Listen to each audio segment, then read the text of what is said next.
Hi everyone. One of the most erratic, one of the most volatile, one of the most eccentric leaders of the world has created a political stir in our country. समझे कौन है ये? The one and only Donald Trump. Now Donald Trump has been making comments about India for the past few months, ever since Operation Sindoor started. He was supposedly the one to have the ceasefire. Then he said India's economy is a dead economy. लेकिन इस बार it's a little different. He has praised India. How? He commented on Truth Social and said, and I'm referring to the quote here, 2024 India Lok Sabha elections were a massive exercise in a democracy. 646 million votes were cast at the booths, 1% as postal ballots. Everyone had a voter identification and their citizenship status was not, questioned. US should learn this from India. सुनने में तो अच्छा लग रहा होगा. अब आते हैं इसके बाद हो क्या रहा है. So when he said that, India's Ministry of External Affairs, they said कि the credibility and the robustness of the Indian electoral system is a well-established fact across the world. तो ये नया क्या बोल रहा है? ये तो सबको पता है पहले से. We are the largest democracy. We have the most people, and we do it every 5 years. Not a big deal for us. Now Congress does not agree with Trump. आप ये पैटर्न देख रहे हैं, like whatever happens, anybody makes a comment about India, government takes a stand. Congress कभी agree नहीं करती, कभी नहीं करती. शायद मैं बोल रहा हूं, कमेंट में बताना कब एग्री किया था लास्ट. कांग्रेस एग्री नहीं कर रही है, कांग्रेस का हजम नहीं हो रहा है कि ट्रंप ने इंडिया की बड़ाई कर दी. तो कांग्रेस के एक नेता हैं पवन खेड़ा, जो जरूरत से ज्यादा बोलते हैं. अभी कुछ महीने पहले हिमंता बिश्वा शर्मा की और उनकी वाइफ के बारे में बहुत कुछ बोल गए थे जोश जोश में. बाद में मुंह की खानी पड़ी, कोर्ट के चक्कर लगा रहे हैं. अब ये क्या कह रहे हैं जनाब? ये कह रहे हैं कि अगर ट्रंप साहब को इतना ही पसंद आया इंडिया का काम, तो आप एक काम करो ना, हमारे जो चीफ इलेक्शन कमिश्नर है ज्ञानेश कुमार, उनको ले जाओ अपने साथ. ईवीएम में हम भेज देंगे, इस आदमी को ही ले जाओ आप. नाउ यू गाइस नो कि the opposition parties have been making allegations on the election commission of India for the past few months. It all started when Rahul Gandhi did that bogus Bharat Jodo Yatra. उसके बाद वो vote चोरी बन गया, ठीक है. उसके बाद वो SIR का इशू बन गया, और ये गिरगिट की तरह रंग बदलते बदलते बदलते बदलते हर 2-3 महीने में ये अभी भी चल रहा है. नाउ ट्रंप ने जब ये कमेंट किया इलेक्शन कमीशन के बारे में, और जो अपोजिशन पार्टीज बोलती हैं इलेक्शन कमीशन के अगेंस्ट, तो क्या ट्रंप के बोलने से वो सारे जो इल्जाम अपोजिशन पार्टीज लगाती हैं, क्या वो सारे गलत हो जाते हैं? बिल्कुल नहीं होते हैं. न्यूट्रलिटी पे आपको क्वेश्चंस है, आप रेस कीजिए. प्रोसेस पे क्वेश्चंस है, you can go to the courts, but at least accept something that you do good. The leader of the technological world today, America, wants to learn something from you. Be happy about it. उसका oppose करने में क्या मतलब क्या मिल रहा है? पर उसने बहुत ही स्पेसिफिकली बोला है कि वोटर आईडी कार्ड जो हैं उससे, और जो सिटीजनशिप मान लिया गया SIR वगैरह, मतलब उससे वो बहुत इंप्रेस्ड है. And he wants to do it in America as well. Now why did he say it? Because there is a lot of political turmoil right now going in America. Trump की जो ratings हैं, they are at an all-time low. All-time low. आज अगर चुनाव हो जाएगा, Trump बुरी तरह हार जाएगा. और ऐसा हो क्यों रहा है? Because the American society is getting divided into two parts. There is one part that says my country, right or wrong, मेरा देश कुछ भी करेगा, सही करेगा, मैं उसके साथ हूँ. और दूसरा, they question whether देशभक्ति के अंडर आप कुछ भी करोगे क्या. बहुत सारे इलीगल इमिग्रेंट्स घुस गए थे जो बाइडेन के टाइम पे, उनकी प्रेसिडेंसी में, इलीगली. ये इल्जाम है डोनाल्ड ट्रंप की पार्टी का. अब ये उन लोगों को बाहर निकालने की कोशिश कर रहे हैं, लेकिन बाहर निकाले कैसे, किस बेसिस पे निकाले? कोई एस्टैब्लिश्ड रूल ही नहीं है कि आपको वोटर आईडी दिखानी है वोट डालने से पहले, या आपको प्रूव करना है कि आप सिटीजन हो वोट डालने से पहले.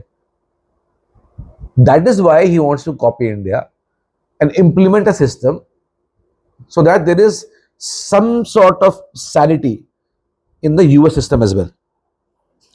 और पोस्टल बैलेट्स की बात की उन्होंने कि 1% वोट्स जो हैं वो पोस्टल बैलेट से आए. यूएस में भी होता है ये. In US it is called mail in ballots, but there is a very very big difference between the two. Indian postal ballots are for specific sections of people. For example, the people serving in the armed forces, the Indian Army, Indian Air Force and Indian Navy.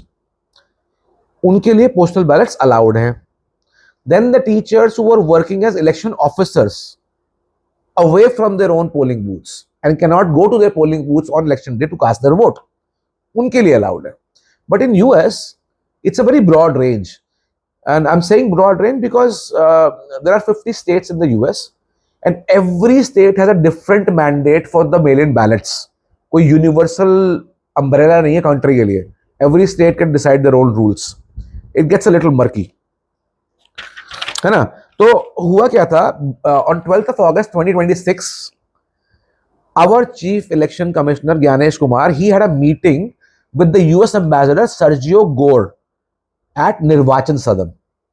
Now this meeting that took place, they had a discussion regarding the electoral practices both of India and America, and this is where the robustness of Indian electoral system came to the fore. This is where it happened. This is the conversation that Trump referred to. And Sergio Gore has also backed Trump, agreeing with him that yes, we should do it. Now Congress, they have raised a lot of issues against the Election Commission of India. They have gone to Supreme Court numerous times against the EVMs as well. I will come to that a little bit later. पहले ये issues देख लेते हैं. Number one issue is electoral roll irregularities, duplicate or questionable voter entries, SIR, the Special Intensive Revision, deletion and addition of names, access to polling related data and neutrality of the election commission as a whole. मतलब कांग्रेस के हिसाब से जो काम election commission करता है वो तो गलत करता ही है, उसका existence itself is a question. आप समझ रहे हैं? The institution itself is being questioned. Why? I don't know. There has been a lot of hue and cry about EVMs, vote चोरी. बीजेपी वोट चोरी कर लेती है और चुनाव जीत जाती है. BJP lost in Tamil Nadu, BJP is not in power in Punjab, BJP is not in power in Himachal Pradesh, BJP is not in power in Kerala as well, BJP is not in power in Karnataka. यहाँ की ईवीएम्स जो हैं वो स्पेशल है, वो mummy का प्यारा बेटा है, वो ठीक है. बाकी सारे स्टेट्स की ईवीएम जो है वो मम्मी का बिगड़ा हुआ बेटा है, वो सब खराब है. चुनाव कौन करा रहा है इन 5 स्टेट्स में और बाकी इंडिया में? Same election commission. रूल्स क्या हैं? सेम. कर्नाटका में भी वही रूल है, बंगाल में भी वही रूल है, दिल्ली में भी वही रूल है. तो ये मुझे समझ में नहीं आता कि ये जो मतलब नेट पिकिंग होती है ये क्यों होती है. आई मीन कुछ तो सेंसिबल बात करो यार, है ना. अब फैक्ट्स क्या है? फैक्ट्स ये है कि इंडिया का जो इलेक्टोरल प्रोसेस है बहुत ही ज्यादा इनॉर्मस स्केल पे होता है. We know that. India has an established voter ID system. We know that. Trump ने इन्हीं 2 एस्पेक्ट्स को लाइकन किया है, इन्हीं की बढ़ाई की है और इन्हीं को वो कॉपी करना चाहता है. तो सारे एलिगेशंस कमीशन के अगेंस्ट जो हैं वो खत्म नहीं होते इससे, लेकिन 2 चीजें ऐसी हैं जो अच्छी बताई गई हैं तो उसको एक्सेप्ट कर लो यार. You know, we cannot say the elections are either rigged or not rigged. हम दोनों में से कुछ भी नहीं बोल सकते. हम ये भी नहीं बोल सकते कि इलेक्शंस रिग्ड होते हैं और हम ये भी नहीं बोल सकते कि इलेक्शन रिग्ड नहीं होते हैं. सो सुप्रीम कोर्ट में there are multiple cases going on regarding this, so I don't know what's going on with that. Now it all comes down to the Save America Act. This is an act that Trump has been pushing for from the past few days very aggressively. Why? Because all those supposed illegal immigrants that entered during Joe Biden's presidency are not Trump's voters. They're not. They vote against him. And he wants them out of the country. He does not want those people to vote. अब वो करेगा कैसे? एक voter ID system लागू करेगा, SIR की तरह कुछ, आई don't know what it's gonna be called, but कुछ वहां पे होगा, एक लिस्ट बनेगी और उसके बाद वोटर आईडी बनेगी. So if you have a voter ID you can vote, if you don't have a voter ID you can not vote.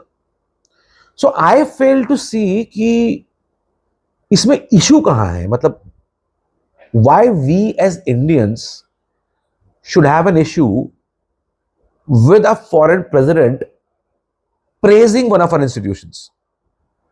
I fail to understand it. Maybe that's why I'm not in the opposition parties. वरना मुझे भी समझ में आ जाता. There was a challenge given by Election Commission, I think a couple of years ago. For 3 full days, they kept an EVM in the office and said, we invite everybody, anybody, whoever, come and hack this EVM और बताओ हमें कि hack हो सकती है और हम मान लेंगे कि वोट चोरी होती है. Congress, TMC, Aam Aadmi Party, Uddhav Shiv Sena, DMK, the Left, इन पार्टीज में से एक बंदा नहीं गया था.